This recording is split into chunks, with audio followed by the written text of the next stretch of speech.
General Protocol Spaces, banking on freedom.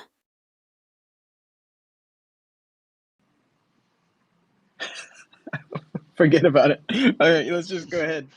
All right, so welcome to General Bull number 20. This is our time to chat with General Protocols and Paytaca. Hey, do you So hear me? we've all had a relationship for a pretty long Oh, time, nice. but everybody gets busy, and we haven't really had much of a chance to talk recently, although we used to talk quite a bit more. So I'm looking forward to this as a chance to kind of catch up, and as we usually do, kind of get into the lower details, find out what's really going on and how things are going, and what's good in the world of permissionless money. So welcome, Jomar and Aaron.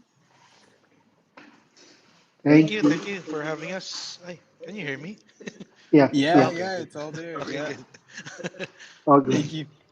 And so I think many of our listeners know who both of us are, but General Protocols, we make financial services and on permissionless money on Bitcoin Cash. BCH Bull, you can go there, hedge and long, speculate or save if you just want to save money in dollar or gold terms. So go there and try it out. And Jomar, could you guys introduce Paytaka and what you do? All right. Yeah, it's been a long time since we used to chat a lot more when we were working with some any hedge stuff. Glad to be here. I'm joined here with Aaron, our CMO. Um, Paytaka, we've been in the space since 2019. We started building the wallet. Um, Perhaps to keep it concise, I mentioned about why Paytaka is what is Paytaka doing differently from other wallets. So we're developing the wallet, but also Paytaka is into exploring opportunities in different industries or different market segments where using BCH uh, can become a competitive edge for like competing with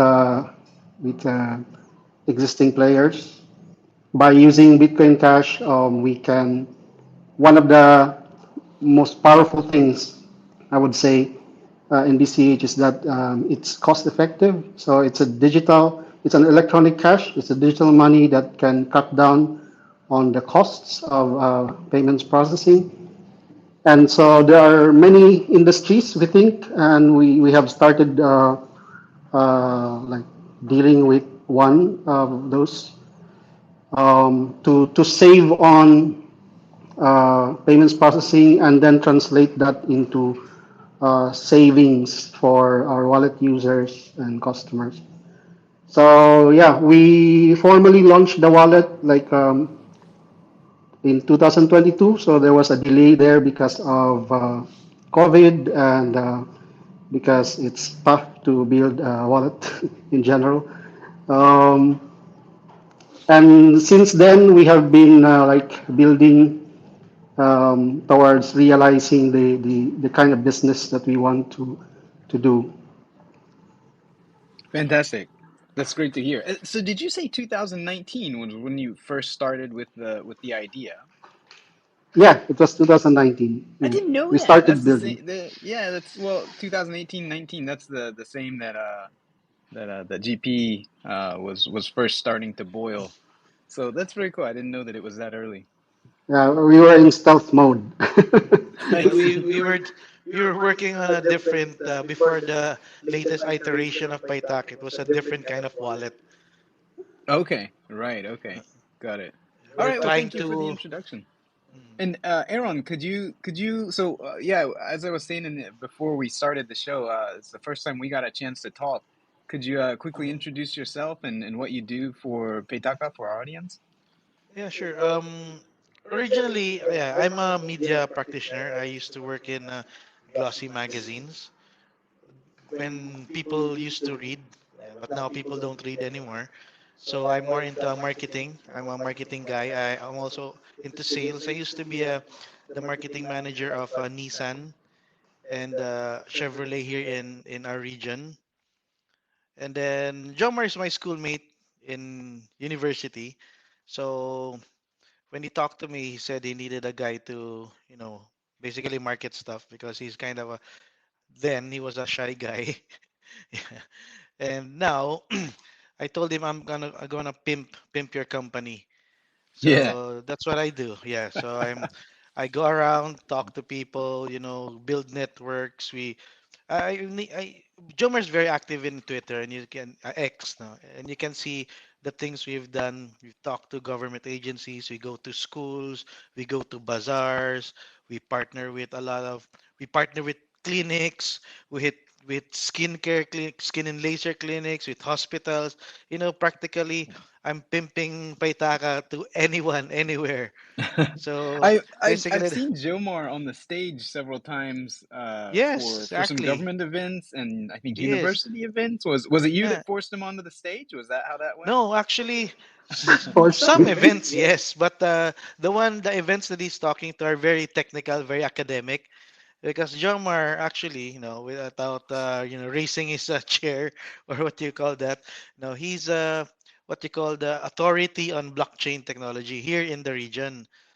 So actually, even in the Philippines, I guess, because he was invited in Manila to do training for a government agency, the Science and Technology Agency of Manila. So he does training to all the regions in the Philippines. So he's kind of the authority on blockchain here. Well, here in the region, I'm the guy who, um, you know, gets it all out. You know, so Perfect. I part since I'm a media practitioner. I'm part with. I used to be part of one of the largest media companies in the Philippines called ABS-CBN. So I was part of it. So I have that network already. So it's easier to penetrate mainstream since I know that cryptocurrency, the community is kind of it's like a niche community. Yeah. Only a select few know what's happening. So now we're going out to the wild. We're going to people who don't know what cryptocurrency is, and that's why it's a Perfect. challenge. It's like extra challenging for us to teach people what cryptocurrency is, and to tell them that it's not the scam crypto companies that keep on recruiting Right. them. People here in the Philippines, they lose like 20,000 pesos, or that's $1,000, and because of scams, and they Yeah. all associate it with cryptocurrency. Yeah. So one of the major challenges of Paitaka is to educate these people that cryptocurrency is not scammy. It's not like that. It's basically it's just money, but it's a lot safer and it's electronic. So that's what we're doing here in this part of the Philippines. That's great to hear. And I was just gonna make a little bit of a joke, but it's also true that the teaching crypto to people who know nothing about it is much easier than teaching to people who already have a favorite crypto, right? Yes, Like it's. actually, sometimes. But here, people don't know.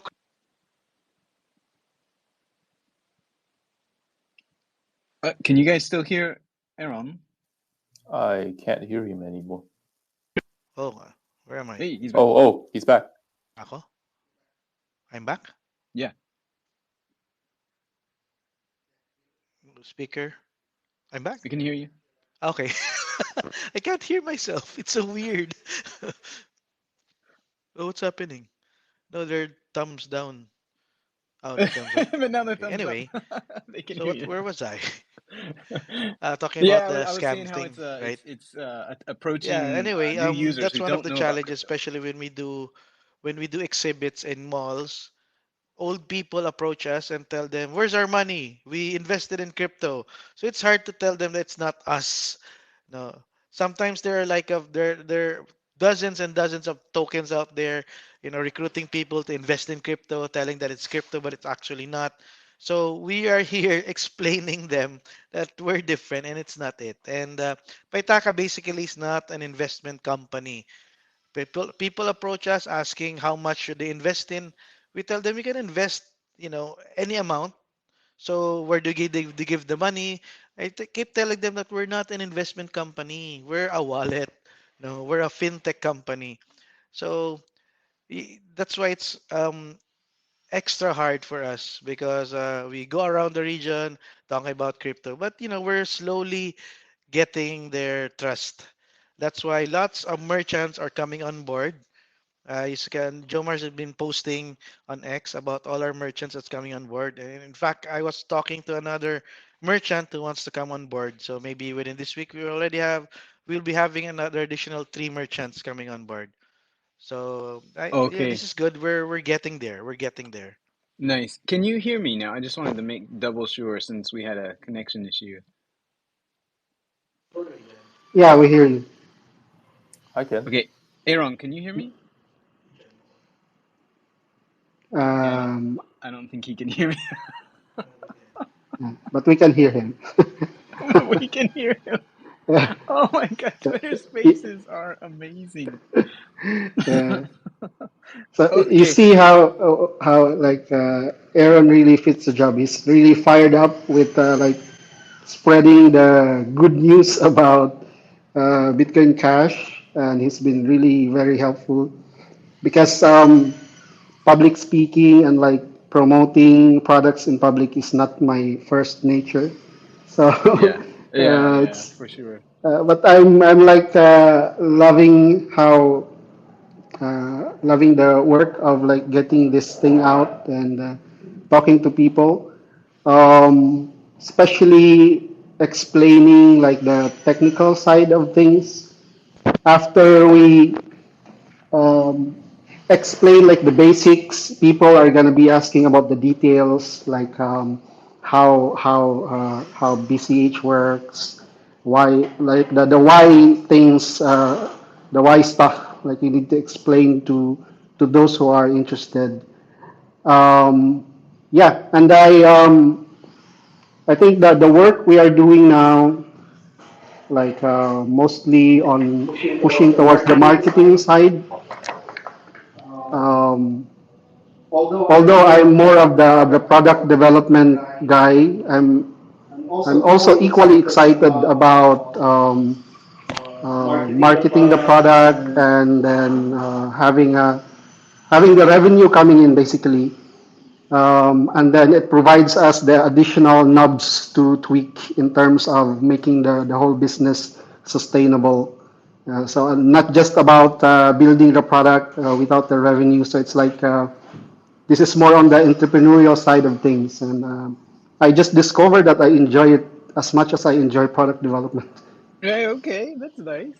Right, that's good. And it's a famous weakness of open source and decentralized ecosystems is the ability to get out and make your name known and do marketing is just a famous weakness. So it's good to see you guys doing very well with that and having a great presence there and also in the world. I don't know. I enjoy all the videos you guys make. They're very applicable, not only there but anywhere to help people see what commerce can look like when it's done on a permissionless money. Thank you.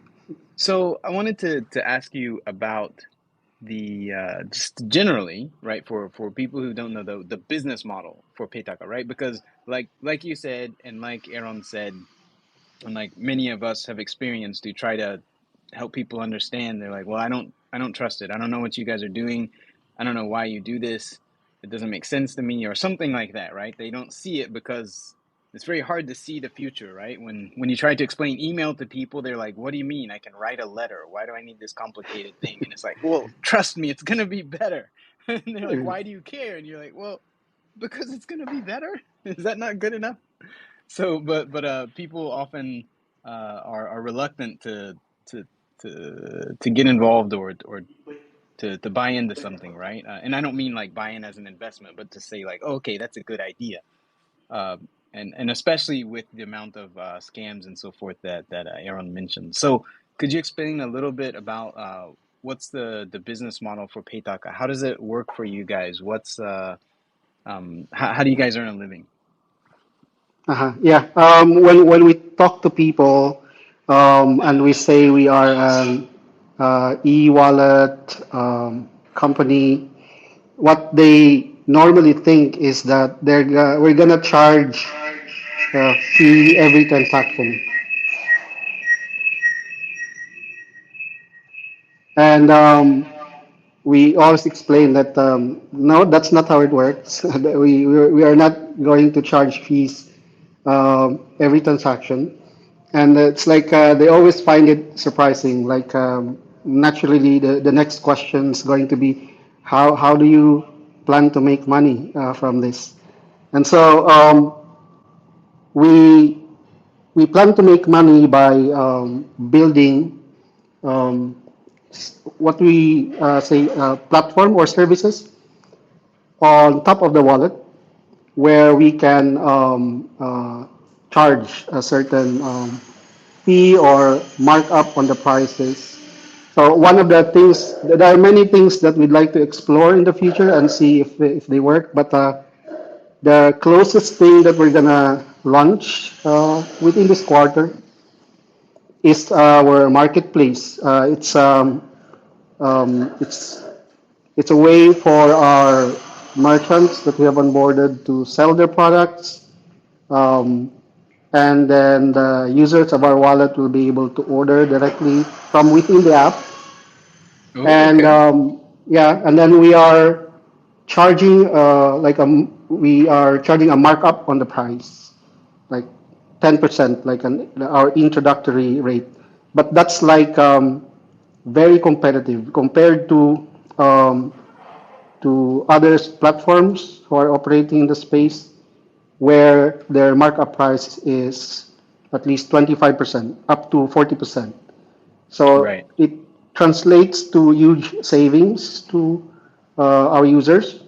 And if we do it that way, um, the what we call the normies will be able to like appreciate the value more easily. We don't have to like talk about cryptocurrency or Bitcoin Cash being an exit from the fiat system or a rebellion against centralized money or whatever. We don't need to talk about it. We just need to explain that by using Bitcoin Cash, it's a modern electronic cash, electronic money. You are able to cut down on a lot of the overhead in terms of payment processing, and because of this, we can charge significantly lesser markup, and that translates to, of course, a lot of savings to our users. And then So savings also on the payment networks as well, right? yeah, because even with the 10%, Paytaca can survive. So we have done some projections and computations. We can survive with the 10%, and it's something that our competitors cannot probably catch up. Like they Right. cannot go to that level and still be profitable because they have a lot of overhead on processing the Exactly. payments. Yeah. Exactly. That's similar to BCH Bull and general protocols where you can run any hedge contracts of, like 50 cents or, what's that, like 20 pesos or 10 pesos or something like that, right? Like Yeah. you can run a contract like that and it's not a problem at all for us, right? But for a legacy financial institution, that's a big problem. Their overhead is much larger than that. Yeah, yeah. I think this is really like the potential, untapped potential of Bitcoin Cash. That there are many other industries or products or market segments that we can disrupt with this model.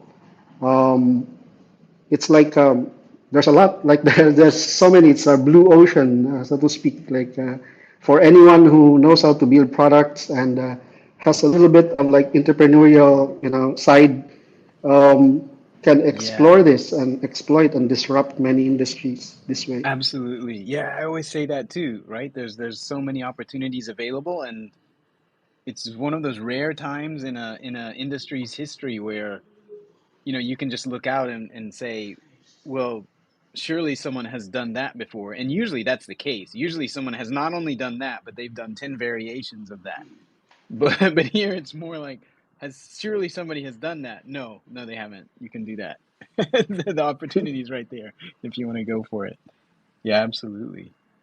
So I have a question with the things that you guys are working on, right? You have this excellent the point of sale, and there's a video that I linked in the thread for the Twitter space, which is like a 3 minute introduction to how to set up the point of sale. It's super fast, really easy. You get your business on a map. You have the details. Customers can find it. They can go to your website, or they can come to your physical location and do business with you, right? Just do regular commerce, which is great. And then that cuts out a whole huge chunk of middlemen just by doing that right there. You can deal without the payment processors, without the fee takers doing all of that. So that's fantastic. But what I'd like to ask is, so retail is very famously impossible to enter for payments, right? It's very very difficult. Companies spend millions and millions of marketing to get their effectively stable coins. You know, like in Japan, I'm not sure how it's in Philippines, but in Japan we have like 10. I'm not exaggerating, like 10 different Japanese yen networks, like. Uh, Custodial networks where they have like payment solutions and payment systems and point of sale systems and stuff like that. And it's a huge, very high network effect area. Very hard to enter for anything, for anyone to enter the retail arena. So, are you guys mainly attacking retail? Are you looking for business to business, or do you have some specific niches that you go for, or like what's your approach on who are you going for to get these benefits of Bitcoin Cash early? Who is it that can make the most use of it now? In this context of huge network effects that are very difficult to go against. So the traditional way of tackling this problem of making cryptocurrency useful for spending is to partner with payment networks that have huge networks already. Um, it's it's difficult to get in there. You have to convince these networks to, for example, accept Bitcoin Cash. But also, if they do accept Bitcoin Cash, you will ride into their networks. You will most likely end up custodial. They will just treat Bitcoin Cash like any other currencies that they process. You partner with payment processors that also accept credit cards, for example. You'll be just another currency on top of what they support, and probably all the same fees will apply, like because their core business model doesn't change. You're just another currency to add. Um, that kind of approach helps those who have cryptocurrencies to make it easier for them to spend, but it doesn't help in convincing normal people to use cryptocurrency over fiat. And I think that's the harder problem that many other companies don't want to tackle at all. Like,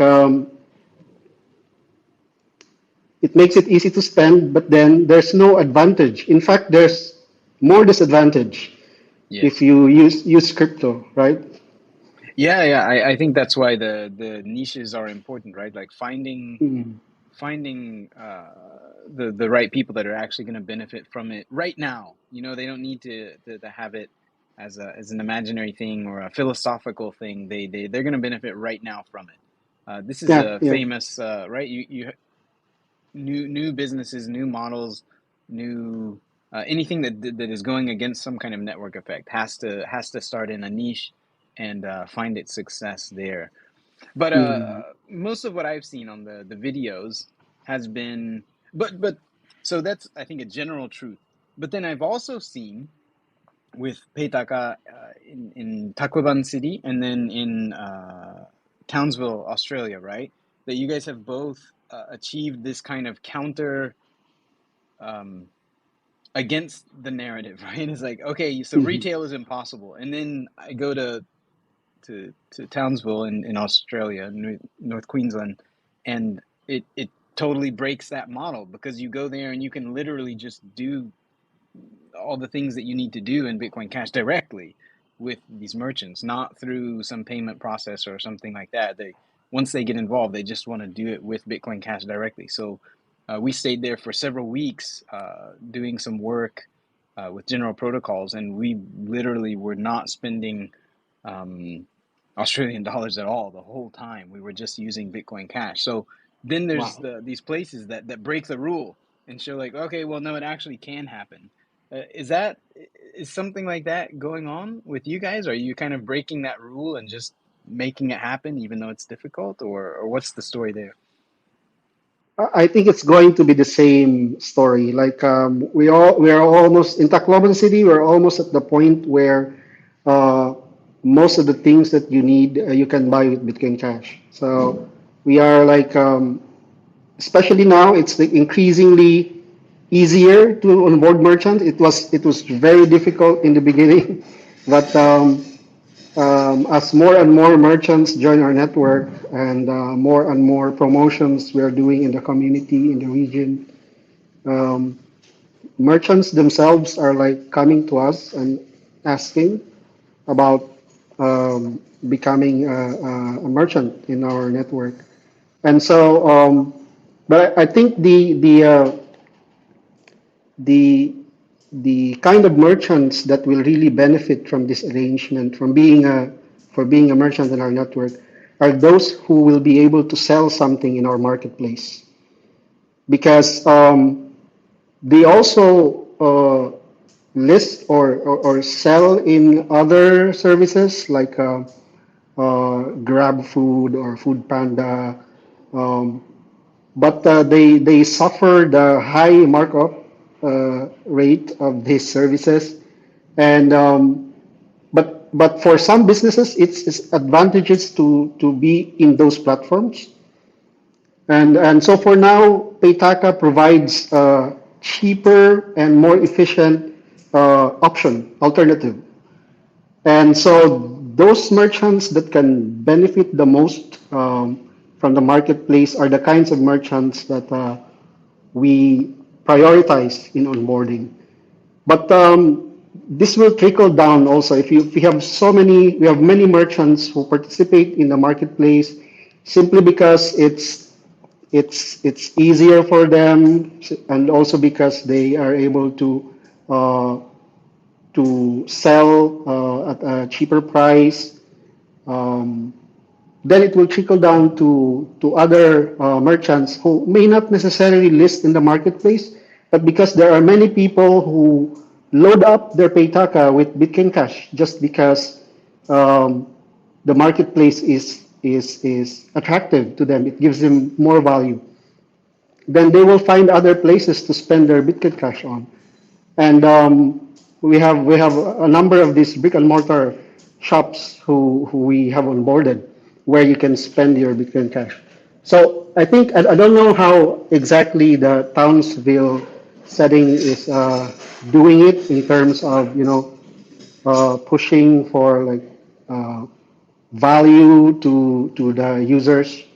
But that's how we're doing it in Paytaca, starting in Tacloban. Like we want to give more value to the merchants and to the customers because of Bitcoin Cash. Like I see. yeah, Oh, sorry. Go ahead. Go ahead. that was basically it. Oh, okay, okay. Yeah, so what I have heard, I don't want to speak for them, but from what I have heard and what I have seen and remember with Townsville, they uh, they did a significant amount of effort to show like, hey, look, these are the benefits.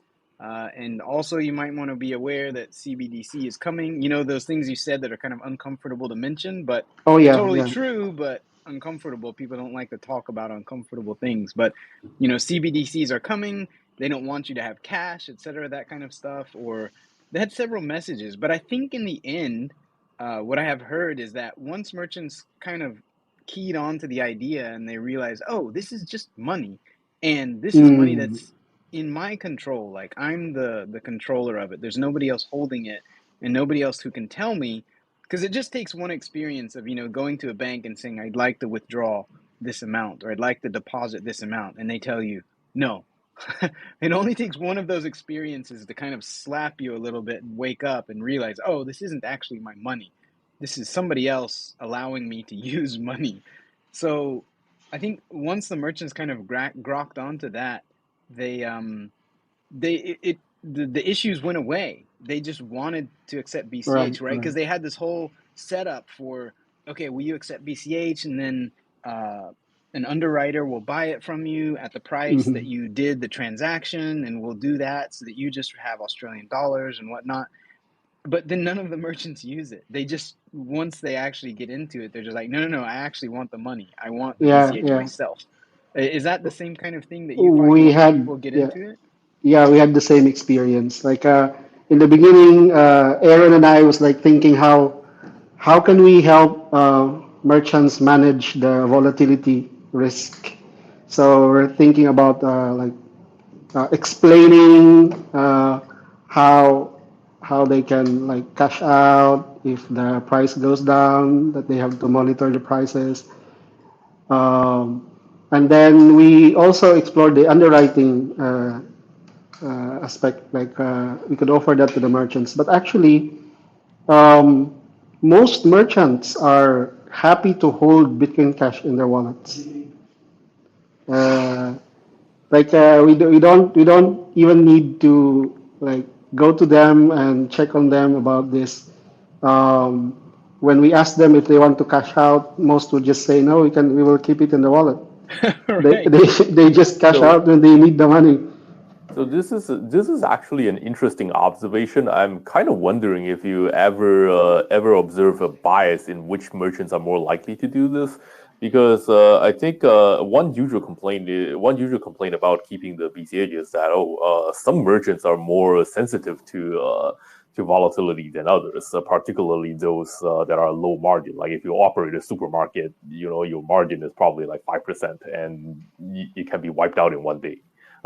So if you hold significant amounts of cryptocurrency, and others like artists or people selling high margin things in general, like craft items, I think that's what I heard like years ago. I don't know if that still holds true. Like, do you happen to observe this? Are merchants with high margin more likely to keep their BCH or?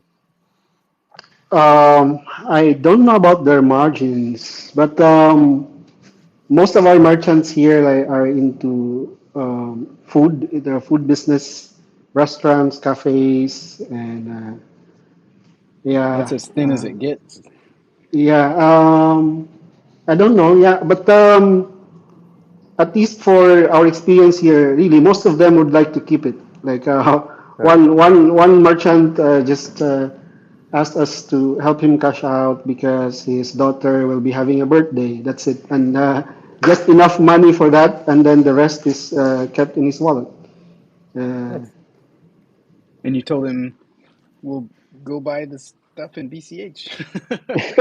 yeah, actually, one of the earliest merchant we onboarded is like uh, asking us, "Oh, where are the people who will buy more of my stuff with BCH?" Because although he already has like regularly people coming in, he wants more because he wants more BCH in his wallet.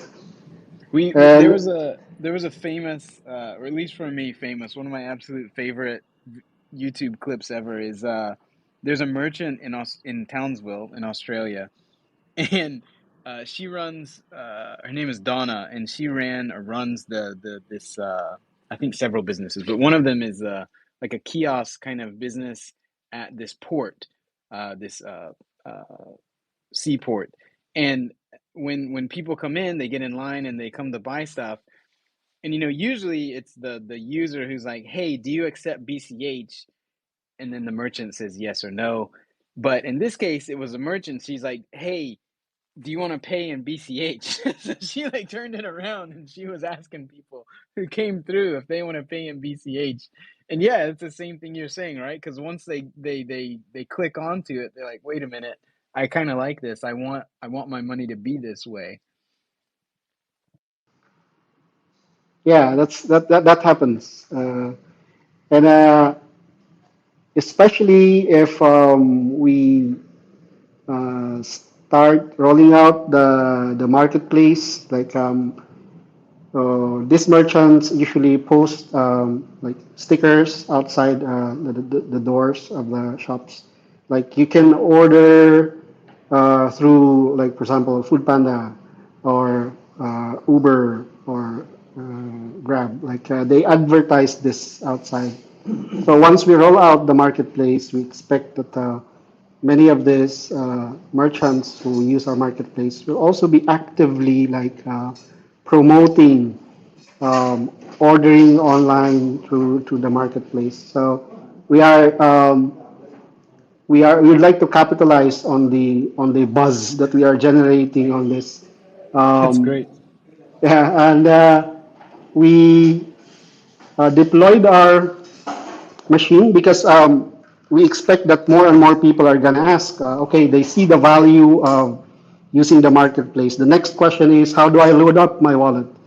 So we have the vending machines. You said sell more stuff on BCH if you want to load up Yeah, your yeah. BCH. And the Yeah, marketplace is open, so anybody can join.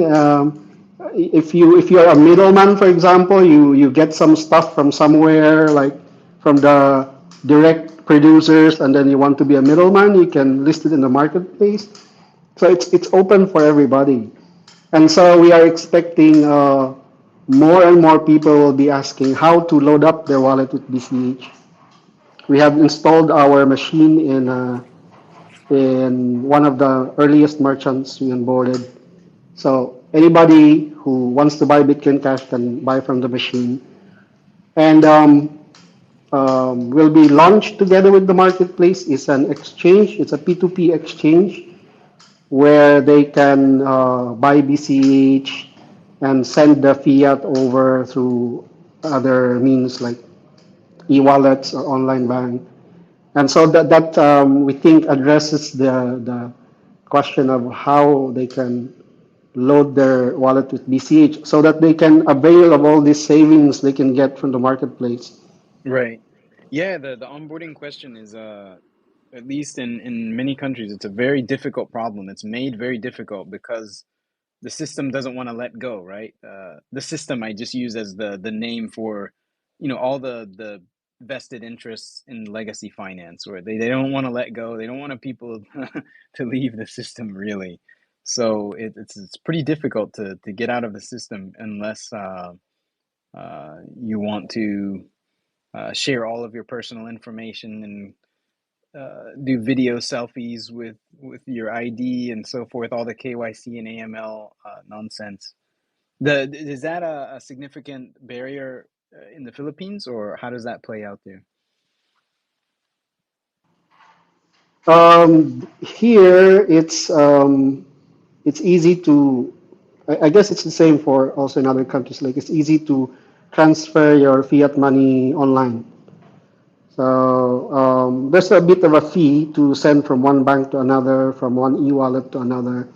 But e-wallets in particular, these are fiat e-wallets, have become very widespread in use since the pandemic here. So it was Yeah, yeah. like one company here just became a unicorn because of the pandemic.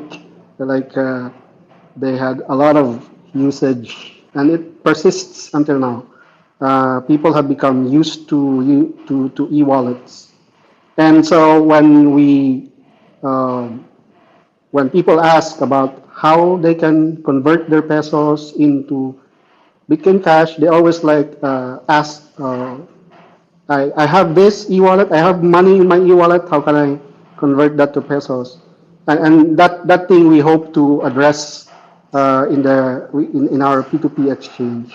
Got it. And Okay. yeah, so and we will be deploying more of the ATM machines Um, we just consulted our legal advisor about the legality of deploying many of these machines. Apparently, in the Philippines, if you build crypto ATMs that are one way, like cash in only, you don't need to secure like licenses. Oh, Yeah, so we can build more of it, install in more merchant locations, in schools, in all of the supportive agencies here.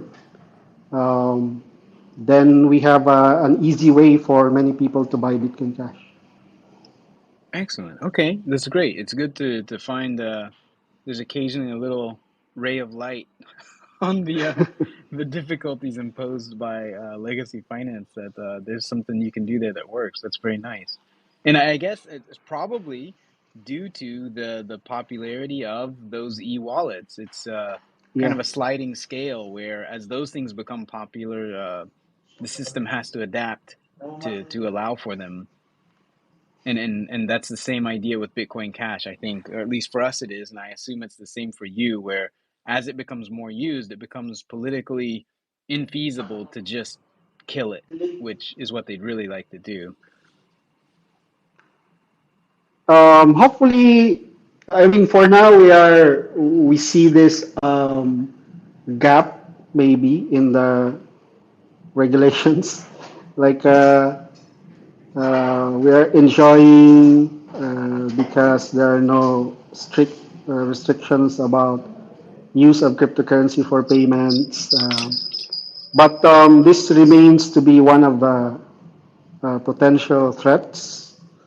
Like we don't know exactly how the government is going to react after some time, especially if we're able to grow this network to the point where they will be uh, asking questions.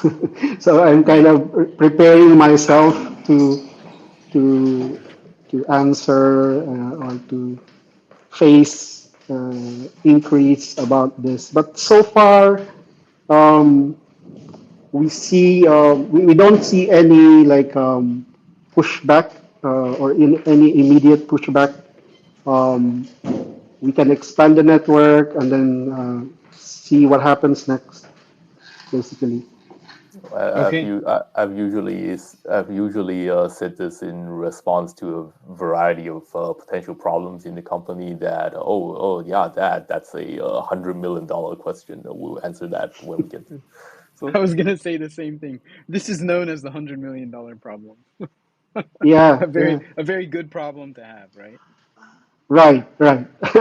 The moment they react to this, we're probably like widely used already, like already Yes, widely used entrenched. already, and politically relevant is the key point here, right? Like, uh, I think we realized back in 2014 to 17, all of this is actually very political. Although people like to think of it as just software or the network or technical stuff or whatever. It's all political. We're humans, and this value the way we value things and do commerce is by nature a political thing. And so yeah, the more people are using it and the more people are enjoying it, then uh, the more politically viable it is. So yeah, it's very important to grow users and make sure it's available and used by as many people as possible. So Yeah, true. I have a different question, a slightly different question. So we were both talking about how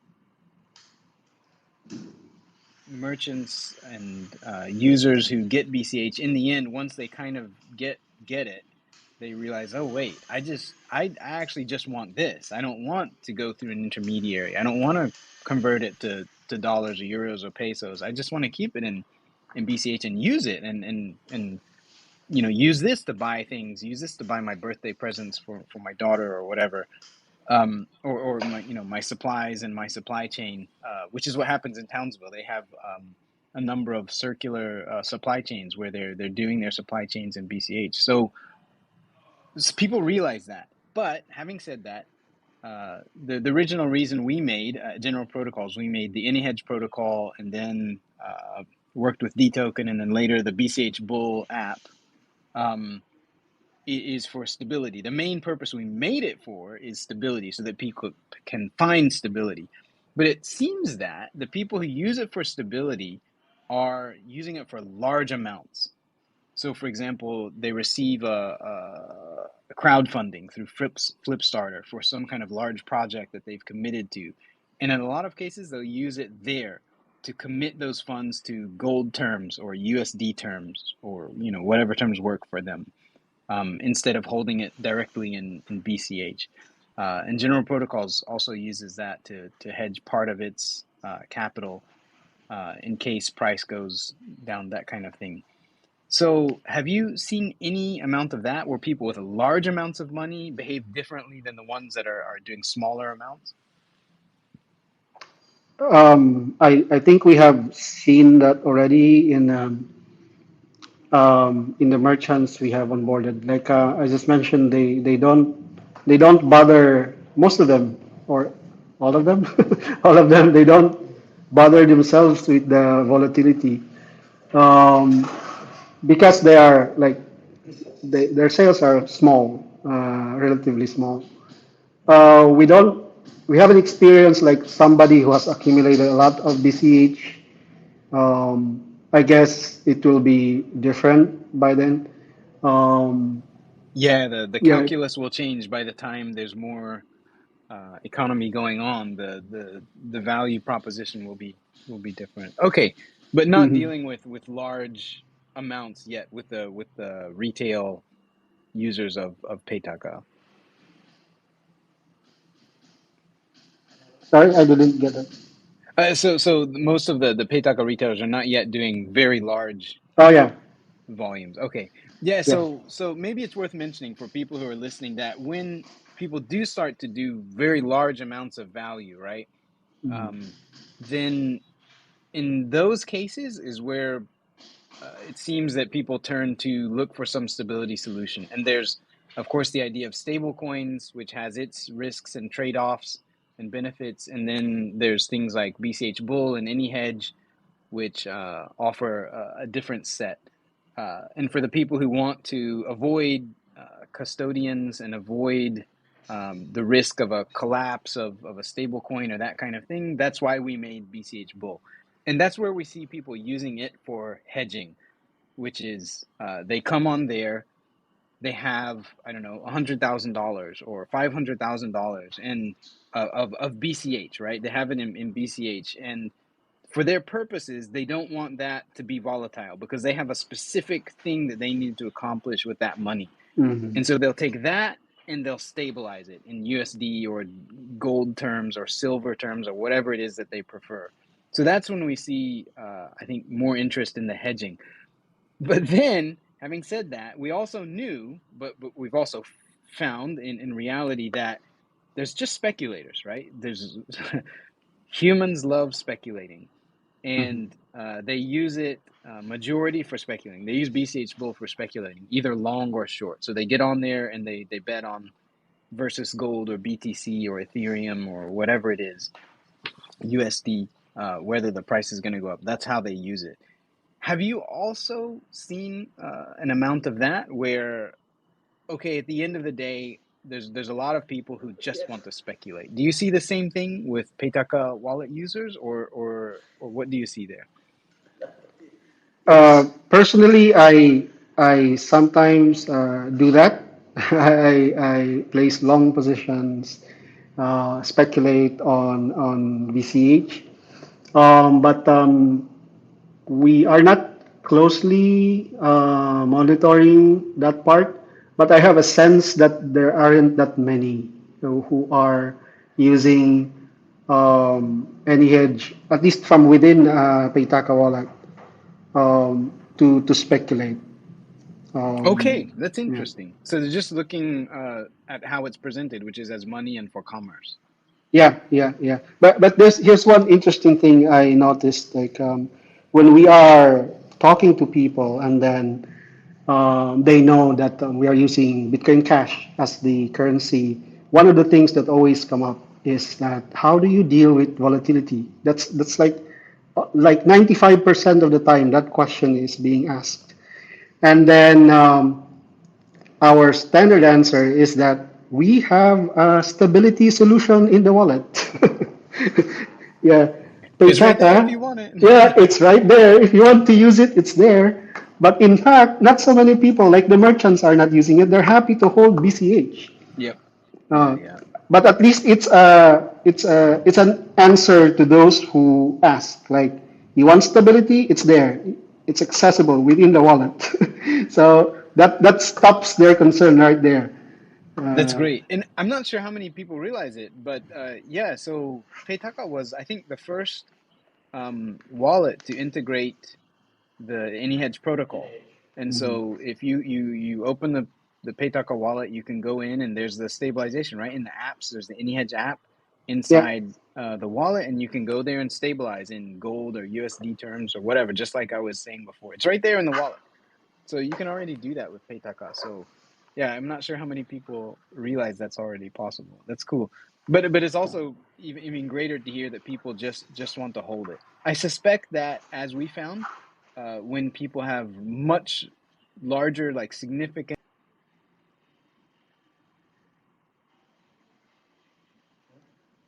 relative to their company, when they have those larger amounts, that they're going to be more interested in some kind of stability solutions where they can stabilize in their business terms, where okay, this business or this project needs to operate over the next 3 quarters, uh, and we need to be able to predict our expenses across that, and volatility is actually a significant risk to that Hmm. project. Yeah. In those cases, I think there will be more interest pop up with it. Yeah. Perhaps when we come to a time where we onboard this big grocery chains. Yeah. So they're like multi-branch all over the country. If we get to that point, then yeah, it will become a talking point. Like how can they manage their sales in BCH, like hedge or otherwise convert to stablecoin. I don't know what would be agreeable with them by then, but it's good to have the solution already Yeah, in and there's case. options, Yeah. right? There's the Mm. Dagger from Cauldron Swap is there in the audience, and they're making a stable coin, which that's a very huge undertaking. Um, Mm. and if they can execute that, then maybe there'll be other options. They'll have a stability through any hedge, or they'll have stability through some kind of cash tokens, stable coin. There's some different possibilities available to them. It's good to have options, and that's one of the things I love about BCH ecosystem, where everybody's to some degree competing, but also to a larger degree, I think, cooperating. We're all happy to see the success of each other, um, moving things ahead and getting more people involved and getting more people out of the fiat system and into a permissionless money system.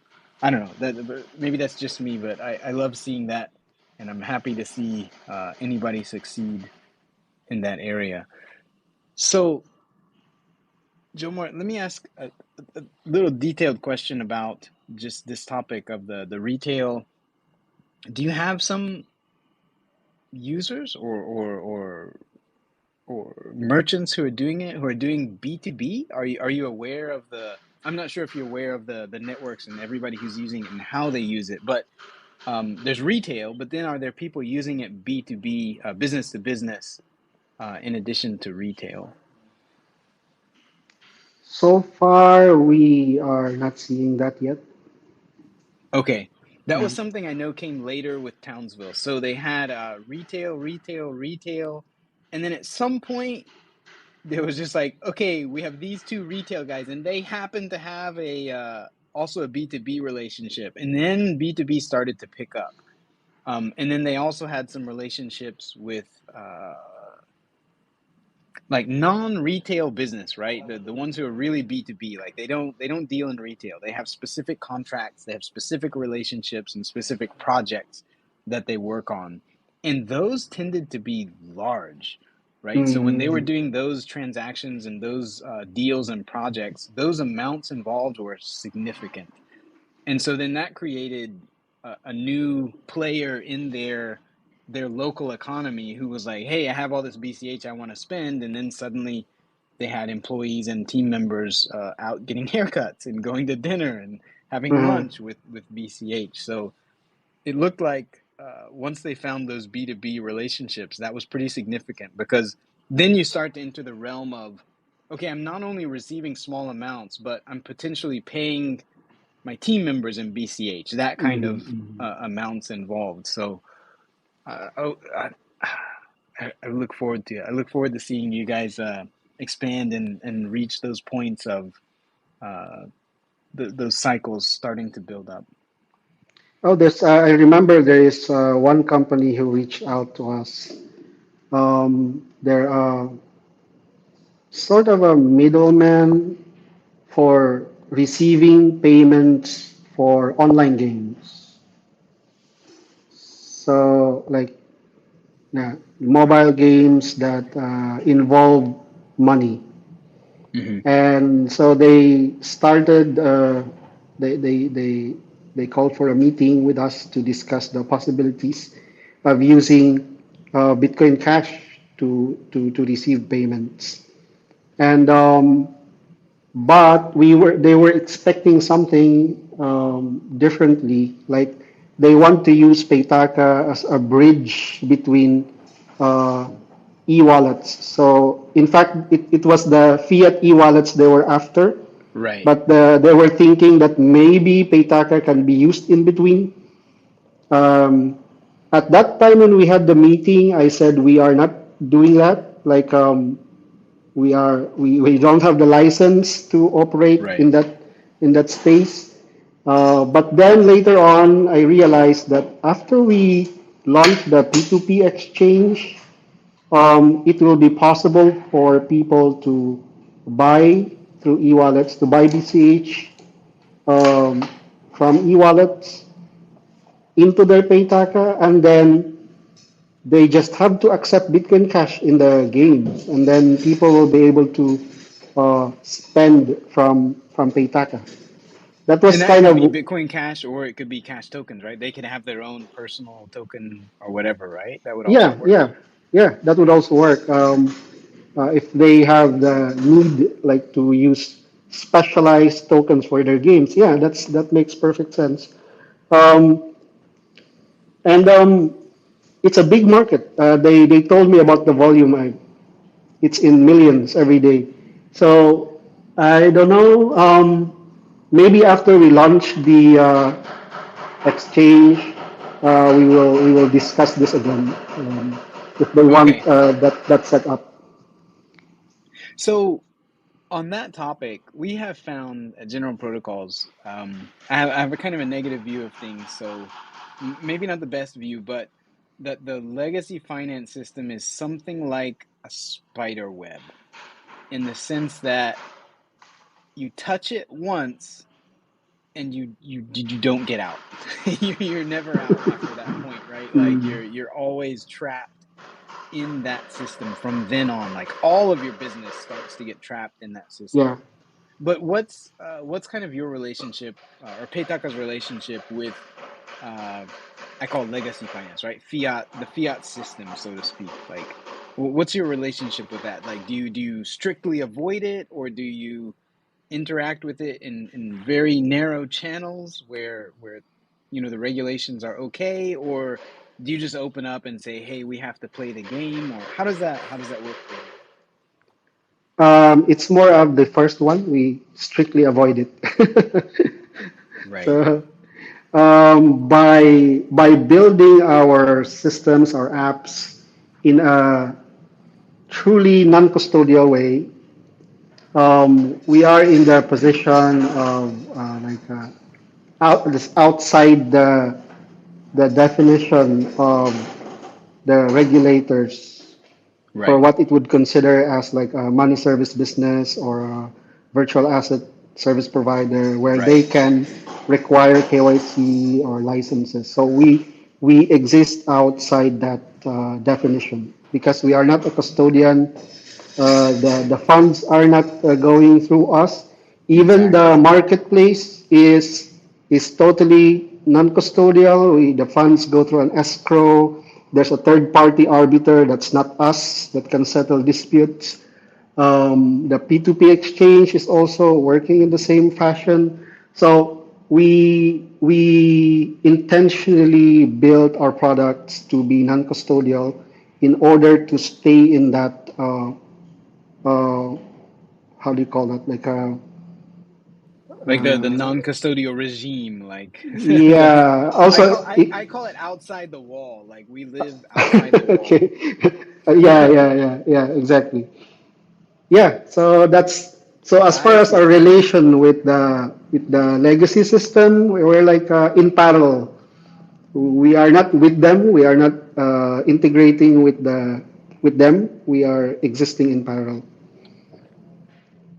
Right, yeah, that's a good way to put it. In parallel. Yeah, exactly. Parallel economy, right?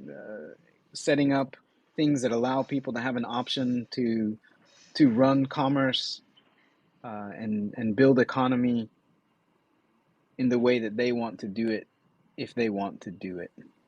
And we just have Right. to make sure that people are aware of those incentives and that it works for them. And Mhm. of course, like you and I were both saying at the beginning, there's all these opportunities available for entrepreneurs. If you just take a short look, and it's like the beginning of the internet era. Um, in that era, internet was a weird thing. It was Mhm. this weird oddball thing that nobody really used it. It was something you saw sometimes on the news, like this weird thing like email and whatever. All these nerds are using it. Okay, fine. But in reality, there were absolutely world changing opportunities just sitting there, right? Mhm. Like Amazon was like, hey, we should do retail. And Yeah. it's like, right? Like this basic Yeah. idea. It's a good Wait, is analogy. anybody Yeah. doing Yeah. retail on the internet? No, nobody was doing retail on the internet. And that started the thing. So Mhm. that level of opportunities are still available in the sense that yeah, it's just not popular yet. So the opportunities are just waiting there for entrepreneurs to pick up. I'm really glad to see you guys are working on these, and it's good to hear the details. So I hope people will listen to this and hear, and entrepreneurs will listen to this and realize, wait a minute, wait, there's all these opportunities available. I hope people will catch that. So Yeah. I think maybe we'll wrap up soon. I think Aaron was able to reconnect. Did you guys want to cover any other topics before we wrap up today? Yeah, I think the product development side, like building the wallet, building the marketplace, at least for me, I'm not a marketing guy. At least for me, that it turns out to be the easier one compared to the marketing. The marketing is very challenging, and we are learning a lot of lessons every week from what Aaron and the marketing team is doing. I'd like Aaron to share more about it if he's still there.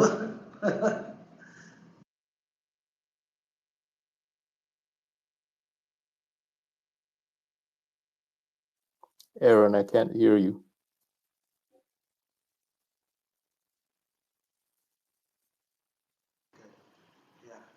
Okay, unfortunately, we, we lost him. Thanks, Twitter. Sorry, We really sorry, appreciate it. Aaron. Yeah. X So doesn't like you. yeah, right. I posted in our thread for this for this space. Maybe I can share it here. No, it Uh, doesn't let me share it. Anyway, so I posted a tweet that I posted recently, and I'm just going to read it quickly because mhm, I think this is relevant. I said, people have challenged general protocols many times. Why are we so adamant about learning to thrive strictly within a permissionless system? And the mhm, reason is that this is the way I frame it, the spider web of authoritarianism, of mhm. controlling everything that people do, is very strong, Yeah, but it's not inevitable. It's not the only way. There are yeah, alternatives. And to use those alternatives we have to exercise. We have to work and try and fail and succeed in attempts to make use of an alternative way. We have to build up our own muscles Yeah, and push brains about how to boundaries. do these Yeah, things and push boundaries. yeah, So that's why we do things this way, because there are easier ways. There's absolutely easier ways. You jump on Venmo or yeah, PayPay or whatever it is in the Philippines, like the local fiat networks, the eCash networks. Much mm, easier way to do things. But that's a way to let your muscles atrophy. The way we're doing things is we're building new exercises, new ways, and finding new paths to do things. Like you said, pushing boundaries. That's why we do things the way we do. And I'm happy to hear that you guys are pretty similar to the way we approach things. mm, All right. So Twitter does not want us to talk to Aaron, apparently. So yeah. the man is keeping us down Yeah, here. I do have something to add. Nice. Before we wrap up. So yeah, this has come up like many times, like come and gone and come and gone during Bitcoin, during the entire Bitcoin Cash history. But and very rarely did anyone on the ground building a network like you guys made any money, let alone a lot of money. But I think we are currently at a unique point in Bitcoin Cash history where there should be things just over the horizon that would allow you guys to capitalize on the kind of network that you guys are building very painstakingly. And a large part of this is due to cash tokens and introspection, which will allow a lot of novel and not so novel applications, tokens, or whatever schemes to come up. And all those schemes, they can do promotion the traditional way, or with a suitable price and a suitably strong network, they could try to capitalize on the existing networks. And I think this is where the ground game people comes in, and they can take a share on this. You guys probably already understand this, but just to say this as a shout out to other people who are looking to build similar kinds of networks. Don't just think of it as a volunteer activity where you spend a lot of time and break sweat for very uncertain outcomes. There's a way you can thrive, and it's not just in the distant future. So Yeah, I think that's the main message when I relayed the topic that I want to talk about for this space. I mentioned to Emergent that we'd like to talk about BCH as a competitive edge because it really is like this is not just, as Yune mentioned, this is not just about spreading usage as a voluntary work. There's a lot of money to be made if you make the right product and you hit the right market at the right time. There's a lot of money to be made, and yeah, it's an opportunity that can be tapped into by many builders in the space. And anybody who saw the dot-com boom happens knows that the the speculative gains that people made during the dot-com kind of craze area when things didn't make any sense and people were just speculating were absolutely dwarfed by the actual commercial Mhm. interests and the commercial profits that were made from real utility and actually building businesses on top of the internet. Uh, Anybody who knows that history will know that there's like no comparison between those two. The speculative part at the beginning was nothing compared to what happened later with real business actually operating on it. So, yeah, I don't know. We're right at a similar place. It's not the same, but it definitely Mhm, rhymes mhm. with the dot com boom. So, looking forward to all these future giants emerging, whether that's General Protocols, Paytaca, Celine. Cauldron or whoever it is. It's all an open game right now, and I look Mhm. forward to those giants emerging. All right. Well, thank you guys so much for your time. And I'm sorry that whether due to our incompetence or Twitter's incompetence, we couldn't hear from Aaron more, but maybe we'll get to in the future. But please go to Paytaca. And where should people go to Paytaca to check out what you guys are doing in social media and anywhere else, Jomar? We are most active in Twitter and Facebook. Okay. Yeah, So go there and search for Paytaka, and you'll find out what these guys are up to. And I listed some of the YouTube and also their Twitter account in the thread for this space. And then for general protocols, if you need to speculate or as the original purpose, if you would like to stabilize large amounts of BCH in terms of gold or dollars or whatever it is that you want, then go to bchbull.com and make use of that. Okay. Well, thank you so much, Jomar, for your time. Is there anything you'd like to say to the community or to your users or anything else before we wrap up? we'd like to invite people to attend the BCH Bliss conference. We're gonna be there. Yeah. I'll bring my team, so I'll be going with Jeff and Aaron. So Jeff and Ron, they built the marketplace. We're excited to share about how we are using cash tokens for the. We're creating a voucher system for the riders and NFT tickets for concert events that Aaron has been setting up. and Fantastic. yeah, yeah. NFT tickets. It's really cool when people think about it, hear about it. Like, oh, really? It's a new thing. It's a new thing and it's actually real, Yeah, right? With this yeah. It's real. conference. It's real. The BCH Bliss ticket was the NFT ticket. So yeah, and yeah, we're also gonna share about our work with Cash Token Studio. So we'll see you all there for those who can go to Slovenia to attend the conference. Excellent. Yeah, and it's very accessible. If you're in Europe or if you can get to Europe, it's very accessible, easily accessible. www. I think it's bliss.cash, I believe is the address. And this conference, Mm, General Protocols, is also going to be there. This is going to be something special. yeah. There's absolutely going to be some, for the speculators out there, there's absolutely going to be some alpha, some significant alpha involved here. BCH is an absolute undervalued underdog in the world of crypto. We take it so seriously. People don't even know. But and it's also going to be fun. So I had a similar experience, I think, to what I expect in 2019 in Townsville, the conference that they did. That was an absolutely fantastic conference. And I'm looking forward to that again. There's going to be a lot of technical people, a lot of builders who are making products, making protocols, making different kind of systems together with entrepreneurs. It's going to be a really good mix. I'm looking forward to it. So I also want to echo that. Go check out the BCH Bliss conference. Okay.